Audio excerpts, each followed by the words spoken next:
Yashodanandana Braja Janaranjana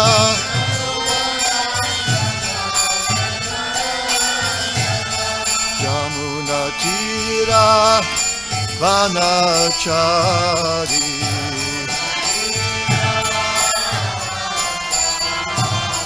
Yamuna Tira Vanachari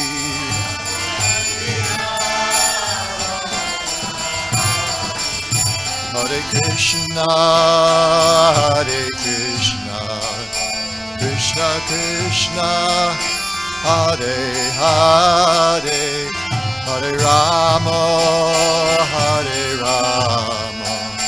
Rama Rama, Hare Hare.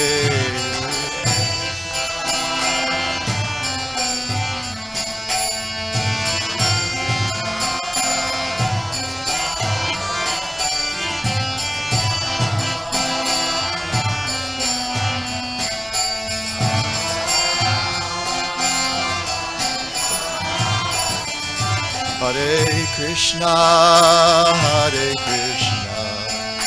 Krishna Krishna, Hare Hare, Hare Rama, Rama Rama, Hare Hare.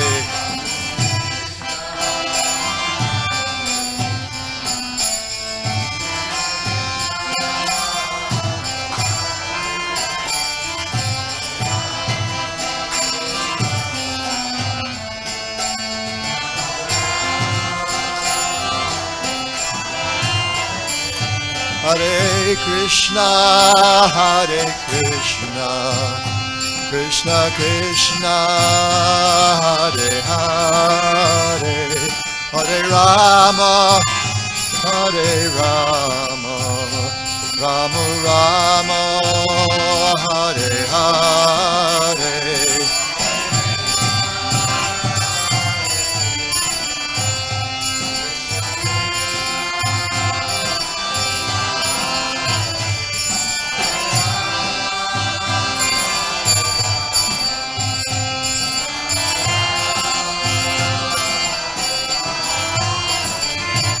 Hare Krishna, Krishna Krishna, Hare Hare, Hare Ram, Ram Ram, Hare Hare.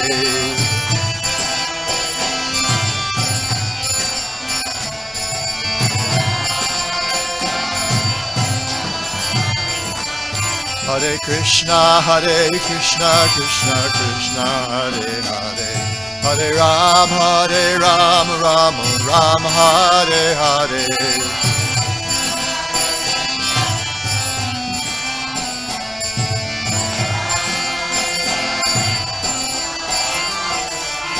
Hare Krishna, Krishna Krishna, Hare Hare, Hare Rama,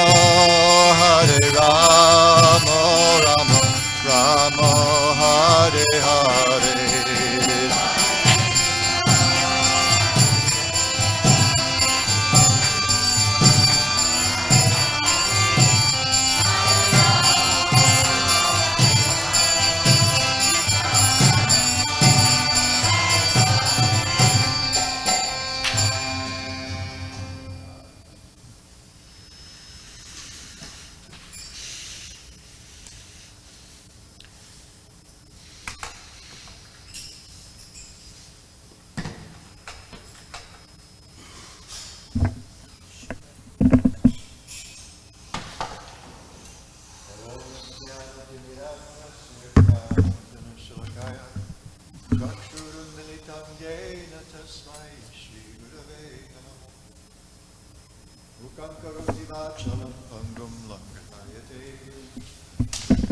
Tamaham Bande Shri Gurun Dinataranam Shri Chaitanya Manobhishtam Stapitam Yena Bhutale Swayam Rupa Kadamahyam Dadati Swapadantikam Nama Om Vishnu Padaya Krishna Preshtaya Bhutale Srimate Bhaktivedanta Swami Niti Namine Namaste Sarasvati Deve Gauravani Pracharine Nirvishesha Shunyavadi Paschatya Deshatarine Nama Om Vishnupadaya Krishna Preshtaya Bhutale Srimate Bhaktisiddhanta Sarasvati Tinamine Shivarshabhanavi Devi Daitaya Krupabdaye Krishna Sambandha Vijnana Daine Prabhave Namaha Madhujo Jala Premadhya Shri Rupanuga Bhaktida Shri Gaura Karuna Shakti Vigrahaya Namostate Namaste Gauravani Shri Mutai Dinatarine Rupanuga Viruddhapa Siddhanta Dvantarine Panchakalpatarubhyascha Kripa Sindhubhya Evacha Patitanam Pavanebhyo Vaishnavebhyo Namo Namaha.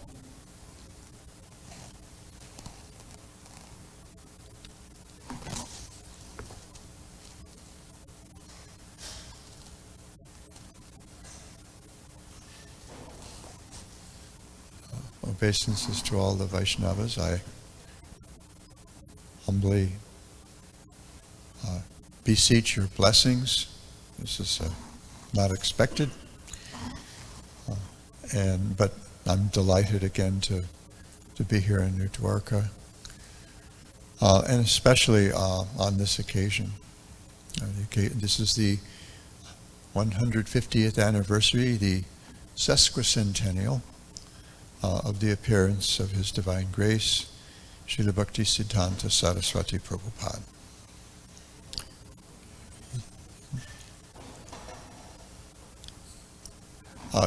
Srila Bhaktisiddhanta Sarasvati Thakura he appeared in Jagannath Puri on February 6th, 1874. His parents, as we know, were Bhakti Vinod Thakur and his wife Bhagavati Devi. He was one of 10 children.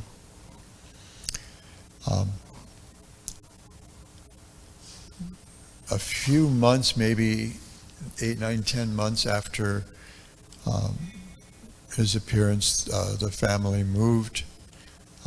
He grew up in Bengal. Srila Bhaktisiddhanta Saraswati grew up hearing Krishna Katha from his mother, Bhagavati Devi, from the very beginning of his life. And then we know later he heard from his father, Srila Bhakti Vinod Thakur. He was engaged in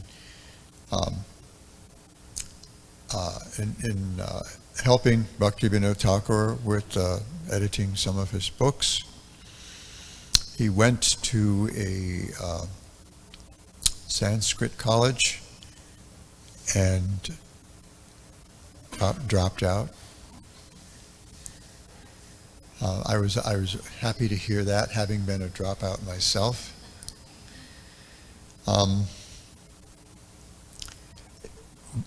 Our understanding is that Srila Bhaktisiddhanta Saraswati Thakur was being pressed to join the faculty of that college as soon as he graduated. So he decided not to do that. Still, he, for several years, he was engaged in different kinds of service teaching and overseeing affairs of state in some kingdoms. And he realized he had no interest in that.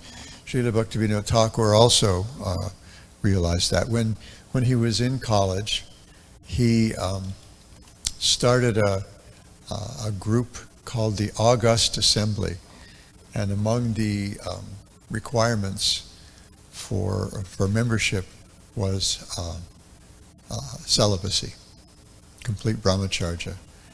So this is kind of like the anti-fraternity, or maybe what a fraternity should be. This is real brotherhood.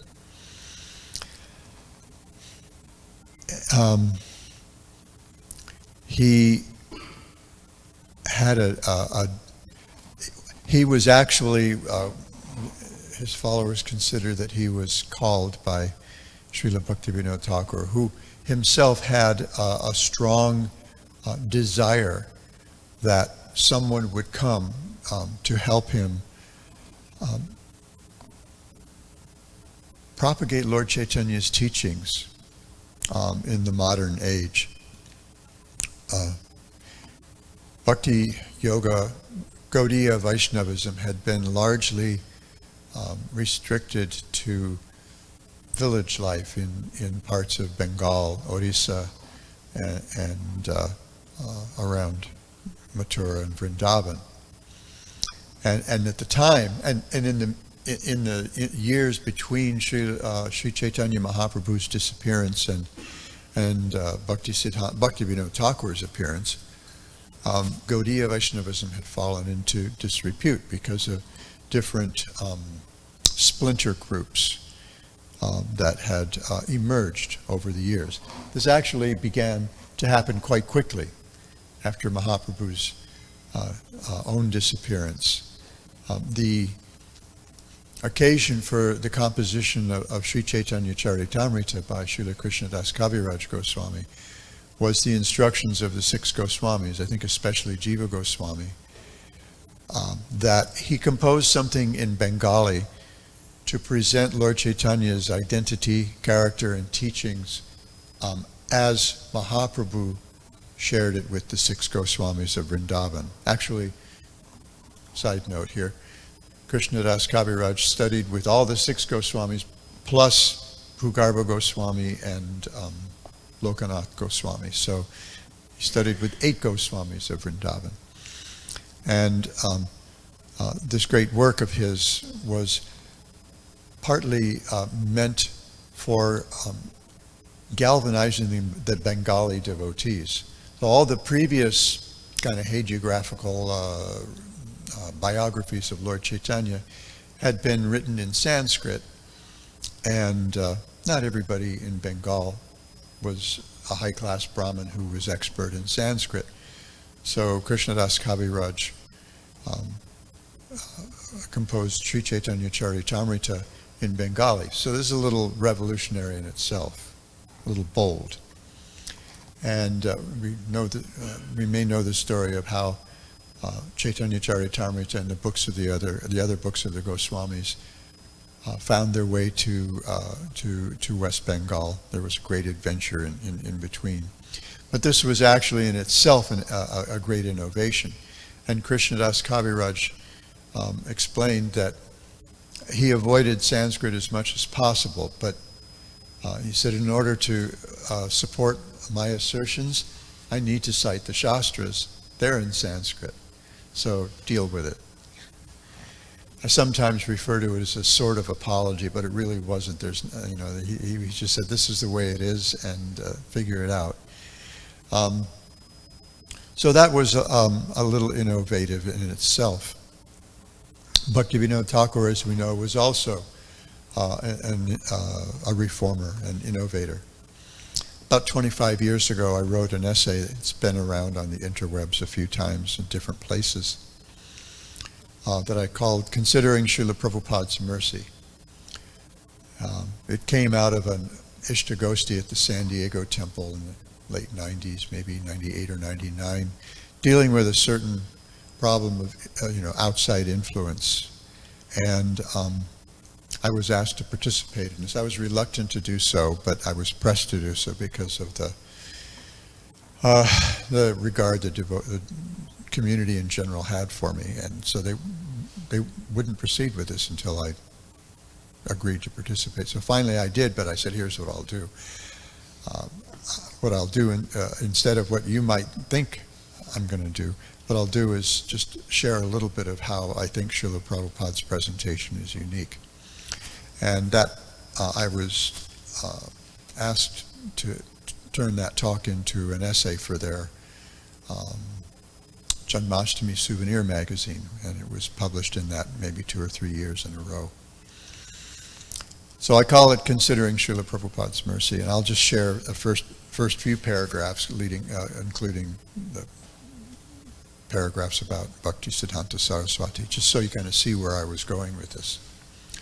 About 500 years ago, Lord Krishna personally appeared as Sri Chaitanya Mahaprabhu in place of the avatar for the age of Kali. Lord Chaitanya had 2 purposes for coming. to experience firsthand the bliss of serving Krishna and to spread pure love of Krishna, which is very rare. Writing about Lord Chaitanya's plan for making his mercy widely available, Srila Krishnadas Kaviraj Goswami says, Sri Krishna Chaitanya doya koraho bichar, bichar korile chitte pabe chamatkar. If you are indeed interested in logic and argument, kindly apply it to the mercy of Sri Chaitanya Mahaprabhu. If you do so, you will find it to be strikingly wonderful. So I ended up using this to frame the essay, considering Srila Prabhupada's mercy. So I ended it with Srila Prabhupada Doya Koraha Vichar. If you're really interested in logic and argument, kindly apply them to the mercy of Srila Prabhupada. If you do, I think you'll find it strikingly wonderful. Actually, Lord Chaitanya revolutionized Vaishnavism. He took Krishna consciousness into the streets when he inaugurated the congregational chanting of Krishna's holy names and deputed bands of devotees to widely preach the glories of Sankirtan and pure devotional service. He himself traveled all over India preaching Krishna consciousness. He specifically deputed Lord Nityananda to preach in Bengal. Whereas Lord Chaitanya's direct followers came mostly from the higher social classes, Lord Nityananda made absolutely no distinction. He approached anyone and everyone, as demonstrated in his pastime with Jagai and Madhai, and implored them to take up devotional service to Krishna, accompanied by chanting Hare Krishna. In the mid-19th century, Srila Satchidananda Bhaktivinoda Thakur saw that Lord Chaitanya's teachings had become distorted in several ways and had fallen into disrepute. He conceived a dynamic plan for spreading the glories of devotional service to everyone around the world. Part of his program was a modern approach to presenting Krishna consciousness. He presented the philosophy of Srimad Bhagavatam in a way that even those influenced by modern Western philosophies, both in India and abroad, could appreciate it. Essential to Bhaktivinoda's revolutionary view was the understanding that Lord Chaitanya was not exaggerating when he said that his name would be sung in every town and village around the world. Bhaktivinoda wrote in his journal Sajjana Toshani, Srimad Mahaprabhu did not descend with his associates to deliver a certain number of human beings in the land of India, but rather his purpose was to deliver and uplift all living beings in all countries of the world by practicing the eternal religion of all souls. He quoted a verse from Chaitanya Bhagavat in which the Lord said, My name will be preached in all the countries and towns that exist throughout the world. Bhaktivinoda then expressed his heart's desire. There are many kinds of religion in the world, and among them the highest development of religion is the congregational chanting of the Supreme Lord's divine names. Of this there is no doubt. Alas, when will that day come when greatly fortunate souls, the Sanskrit word for that is atibhagya. Bhagavatam describes those who receive bhakti in their hearts from the association of other devotees as atibhagya. Ati is an intensifier that means too much. So we're too much fortunate.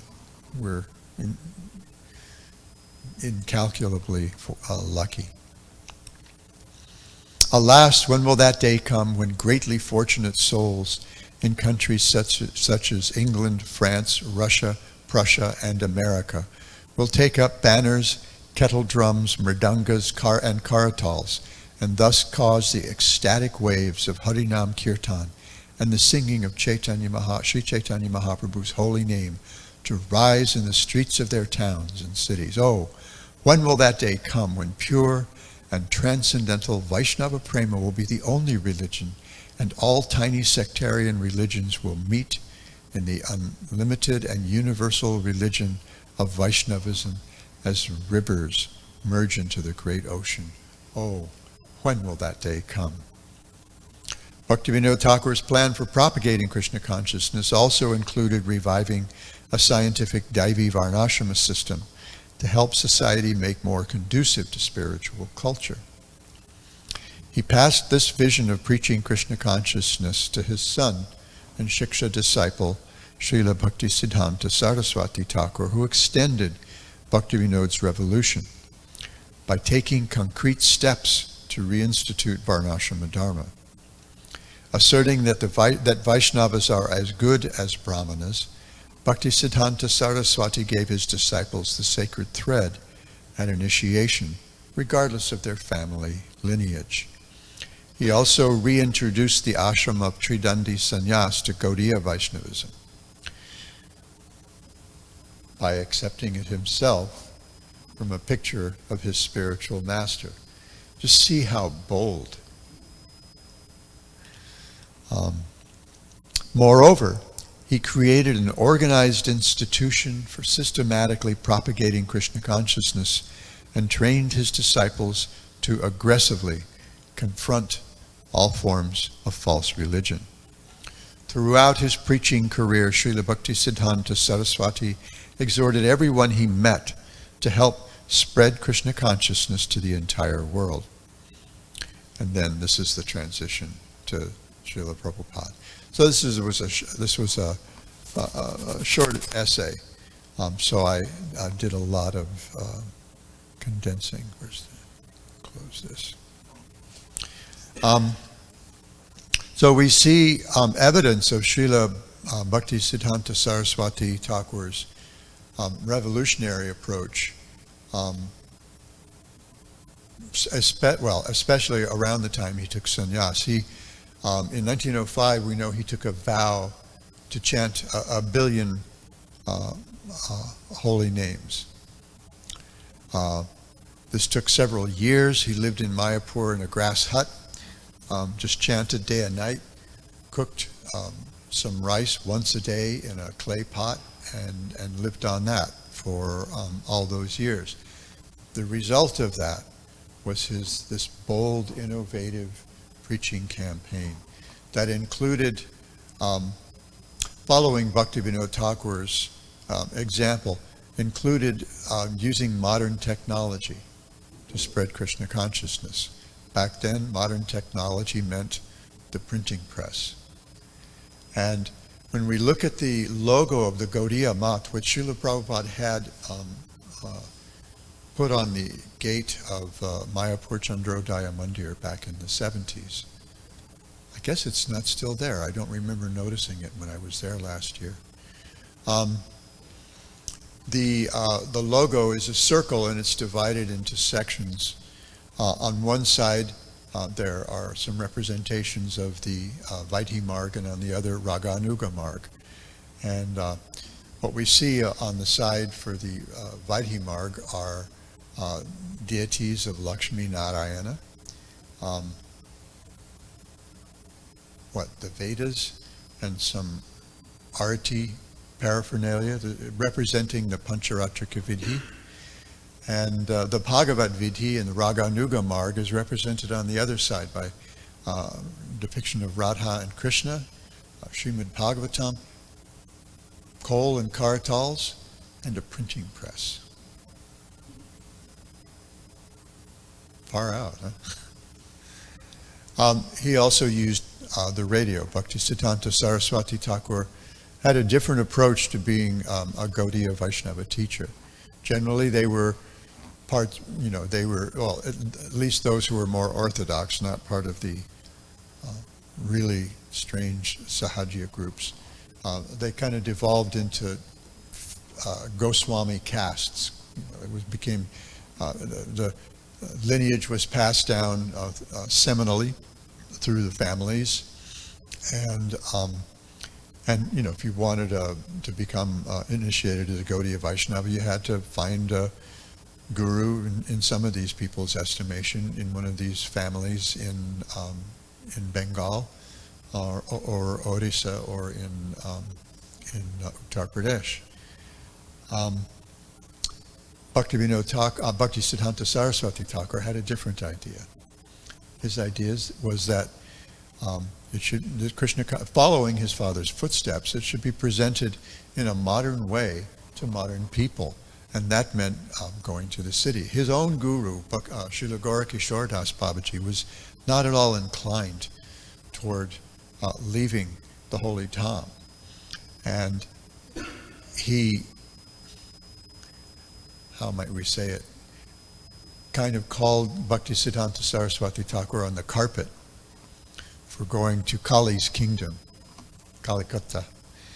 And, but Bhaktisiddhanta Sarasvati Thakura's rationale was that there's so many conditioned souls there, and so many opportunities for sharing the teachings of Lord Chaitanya, for sharing the teachings of Bhagavad Gita, Srimad Bhagavatam, and Sri Chaitanya Charitamrita. So he has famously established Gaudiya Math Center in Kolkata, and sent his disciples all over India. He established 64 Gaudiya Math centers around India.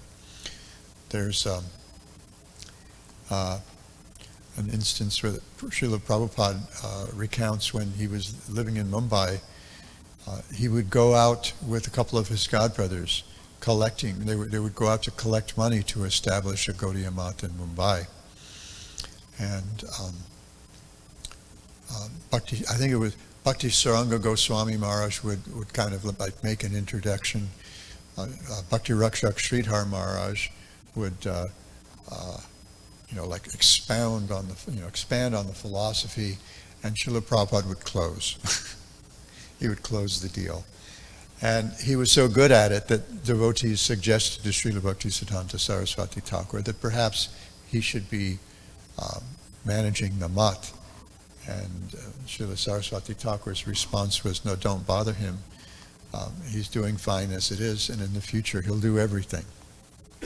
Prabhupada shared that with us on a walk at Magic Island in Honolulu back in, what year is it now? Back in February, I think, of 1975. Srila Bhaktisiddhanta Sarasvati Thakur had this very very bold approach, and that included establishing the Gaudiya Math, this organized program with ashrams for brahmacharis and sannyasis, and a systematic way of presenting Krishna consciousness. In the 30s, he sent some of his disciples to England at considerable expense. They were in England, and they also visited Germany, spoke with some government people in England and in Germany. I think maybe even some folks from the royal family. Came back with a couple of European followers, but that was about the extent of their accomplishments there. Although I do remember many years ago, maybe 20-odd years, maybe about 25 years ago, hearing a kirtan that was purportedly performed in London in the 30s. And I don't think I downloaded that tape. I'm not sure I knew how to do that then. So I don't have access to that anymore. But it was kind of interesting. Is that my signal? I figured since I can't see the clock, I can go as long as I want. I'm notorious for not being able to finish class on time. So in that regard, there were a couple of really nice pastimes that my friend and god sister Mula Prakriti discovered in her research over the years. She would interview people who had known Srila Prabhupada before he left India for the US in 1965. And she compiled these in a book that she called Our Srila Prabhupada, A Friend to All. Early contemporaries remember His Divine Grace A.C. Bhaktivedanta Swami Prabhupada. And I had the good fortune and great pleasure of editing that book. We were going crazy trying to get that book out before Mula passed away. She went to Vrindavan, where she passed away of cancer. And fortunately it was the summer, so I didn't have any classes to teach. But I would have to get up at 12:30, 1 o'clock in the morning to check my email, because my friend Manjari would send me another chapter. And it would have to be done soon, because we were literally trying to, I don't know if there's anybody here old enough to remember the Fire Sign Theater, but one of their shticks was Beat the Reaper. And we were literally trying to beat the Reaper with this and get this book out before Mula was gone. We missed the we missed the deadline. That was completely unintentional. But there were a couple of things that one of his godbrothers shared with her. This is a gentleman named Nayanananda Das Babaji. I actually met him on the Parikram mark when I was there in 1980. Very gentle soul.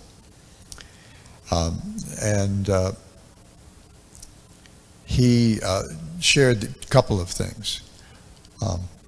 He says, I distinctly recall some very special occasions involving Abhaya Charanaravinda Prabhu and our Gurudev.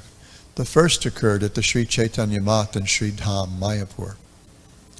Our Gurudev used to pace along the balcony of his quarters upstairs. One day I was visiting. He lived in Champahati, which is some distance away. One day I was visiting while he was pacing there, surrounded by a crowd of many top sannyasis and brahmacharis. Then I saw that Abhaya Charanaravinda Prabhu had come on a visit from Calcutta and was walking up the stairs.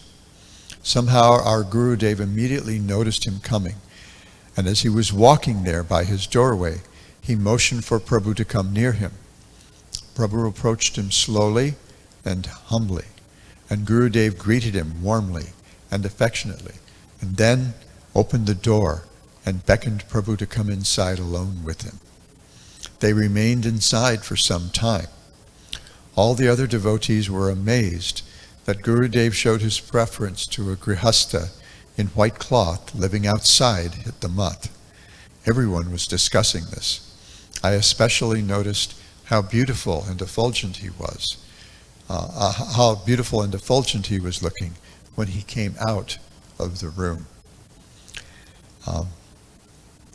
Those of us who had the good fortune of getting our mantra diksha, our second initiation, personally from Srila Prabhupada, can attest to what an amazing 15 or 20 minutes that was to be alone with Srila Prabhupada in his room, sitting right next to him, having him teach us the mantras, how to count on our knuckles. And there are a lot of kind of cute stories. I think Agnidev has one of the best stories I've heard about that. Mine was that he told me, so you count like this, 1, 2, 3, 4, 5, 6, 7, 8, 9, 10. Now you do it. So I just kind of ticked my thumb around the different joints of my hand, and he said, no, count aloud. And I thought, oh, okay. So it was just, when you walk out of that room, your life has changed. Your life has changed. Here's the other one. The last year that our Gurudev organized and performed Gauda Mandala Parikrama, thousands and thousands of pilgrims assembled at our Champahati Mandir. Champahati was where Nayanananda Das Babaji was serving at that time as a brahmachari. There was a whole village of tents in all directions. On the afternoon of the last day, one of our godbrothers had just arrived in Navadvip, having returned from London by boat. He had gone to preach, but had returned without meeting full success. In the evening, while Guru Maharaj was giving pravachan, he explained that it was his earnest desire that the teachings of Chaitanya Mahaprabhu should be spread in the Western countries. He told how it was the vision of Srila Bhaktisiddhanta Thakura that this would happen, and it was also the last request of his mother, Srimati Bhagavati Devi, to him when she left the world. Can you imagine? You imagine a man sitting with his Bengali mother. Anybody ever seen Nadia Nimai? No, Nilachala Mahaprabhu. When Mahaprabhu goes back to Nadia and Srimati Sachi Devi hears that Nimai is there, and you hear her voice. I can't do it because fighting off a little cold, I can't do that. Get up there. It's like, Nimai! Your heart cracks when you hear that. So he's sitting with his Bengali mother on her deathbed, and she's reminding him, this is the instruction of your father and guru. Don't forget this. So he's going to take this very seriously. Consequently, he had been willing to take the lifeblood of the Gaudiya Math and funds to send devotees there to preach and to maintain them while they were there. Devotees were going out and collecting, and Srila Bhaktisiddhanta Sarasvati Thakura was sending the money that these devotees were going out barefoot, collecting door to door. And he was sending it to these devotees in London. But so far these attempts had been largely unsuccessful. At this moment in his talk, I noticed that something very mysterious was happening. Guru Maharaj was looking out at the large crowd of devotees, especially in the front, where all the sannyasis and brahmacharis in red cloth were. Then he turned his head and looked over to his left side, where I was standing. He was looking intently at someone and became silent for a long moment. I happened to look behind me, and I clearly saw that the person with whom he was making eye contact was Abhayacharanaravinda Prabhu. I thought that they were looking at each other in a special way. Then Guru Maharaj again addressed the audience in front of him and said, "But I have a prediction. However long in the future it may be, I predict that one of my disciples will cross the ocean, and that devotee will bring back the whole world." I remembered this incident, and Srila A.C. Bhaktisiddhanta Swami Maharaj truly made it come to pass exactly in this way. Now, I can't, especially here in Dwarka, think of Srila Bhaktisiddhanta Sarasvati Thakur, his appearance or disappearance, without remembering Srila Prabhupada's address on December 13th, 1973, here in Los Angeles. I happened to be here kind of in between engagements. My wife and I were supposed to go to South America to preach, but there was some disturbance in ISKCON, and we were prevented by, well, say it plainly, the buzzsaw of ISKCON politics, as it turned out. But we ended up going back to Hawaii. So we were staying with our friends Upendra and Chitralekha at the time. And we were here in LA to speak with Srila Prabhupada. And we happened to be here. We left back to return to Hawaii just after this. So this was in the other temple room. I noticed this morning the contrast. The room was packed. I gotta say it. The room was packed, and it was the middle of the day. It was a noontime festival. Srila Prabhupada had out here in what we called the sanctuary. There was a large Vyasasan that had been constructed.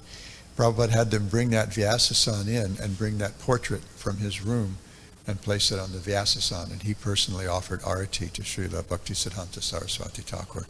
And he gave this wonderful address, and he ended it like this. So he's recounting how he met the Gaudiya Math people in 1928, and things kind of developed from there. And then he recounts the dreams that he had where Srila Bhaktisiddhanta Sarasvati Thakur was calling him to take some sannyas, calling him out, frankly. And so he said, and I was dreaming that Bhaktisiddhanta Sarasvati Thakura is calling me. Please come out with me. So I was sometimes horrified. And I remember hearing in 1970 Srila Prabhupada's the talk, recording of the talk that Srila Prabhupada had given in Seattle in 1968 on the occasion of the passing of his godbrother Bhakti Pragyan Keshava Maharaj, who had given initiation into the sannyas ashram to Srila Prabhupada. And he said this, he used the same word there. He had these dreams, and he said, I had to take sannyas. I was a little horrified. And you could hear in his voice that he wasn't putting it on. This wasn't, I was horrified. I mean, when his voice just kind of like went to a different place when he said I was a little horrified. You can hear that tape nowadays, that recording. But I saw several times, so I was sometimes horrified. Oh, what is this? I have to give up my family life? Bhaktisiddhanta Sarasvati Thakura is calling me? I have to take sannyas? Oh, I was horrified. But I saw several times calling me. So anyway, it is by his grace that I was forced to give up my family life and so-called business life. And he brought me some way or other in preaching this gospel. So this is a memorable day. What he desired, I'm trying a little bit. And you all are helping me. So I have to thank you more. You are actually representative of my Guru Maharaj. Now, at this point, the transcript says in square brackets, starts to cry. Prabhupada had checked himself twice before this in the course of his talk. You could you could hear and feel the emotion welling up in him. And he tamped it down twice. But here, he was unable to check it. And he broke out in sobbing and tears. The tears were like shooting from his eyes and streaming down his cheeks. And he says, you are actually representative of my Guru Maharaj because you are helping me in executing the order of my Guru Maharaj. And he was fighting to get these words out. He was so choked up. And then he said, thank you very much. And then we all hit the deck. And I reflected shortly afterwards that if he'd had someone going around passing out tickets to Siberia, Timbuktu, Bora Bora, or wherever, we would have just taken the tickets, gotten in a van, and gone to the airport, because he had us in the palm of his hand right there. But this is one of those rare occasions where Srila Prabhupada's ecstasy was uncheckable. So we know that we owe everything. We owe our lives. I've been practicing Krishna consciousness for almost 55 years now, and goodness only knows where my life would have gone, considering where I was at the time.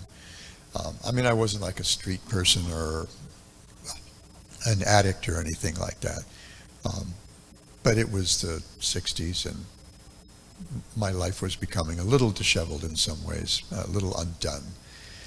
Goodness only knows where I would have been, except for the mercy of Srila Prabhupada, carrying this order of his spiritual master. Srila Sridhar Maharaj observed once that Srila Bhaktisiddhanta Sarasvati Thakur had opined that if he had another 10 years to live, he would like to spend them in America, because he saw that as the best place to preach from. Even better, London was kind of like, had been the capital of the world, but especially after World War I, America was emerging, very strong in some ways. So he told his disciples at one point, if I had another 10 years to live, I would like to spend them in America. And Srila Sridhar Maharaj said, Swami Maharaj, your Guru Maharaj, has given him those 10 years and 2 extra. So we owe everything to the mercy of Srila Bhaktisiddhanta Thakura, Srila Bhaktisiddhanta Sarasvati Thakura, because it's carrying out their order, trying to satisfy their desire, that Srila Prabhupada got on that boat and came here to deliver Lord Chaitanya's teachings and practices to us. So we offer him our gratitude and our humble obeisances. I'm assuming I'm way over time, so I'm just going to stop here. Thank you so much. Hare Krishna. Panchakalpatarubhyashcha kripa sindhubhya eva cha. Patitanam pavanebhyo vaishnavibhyo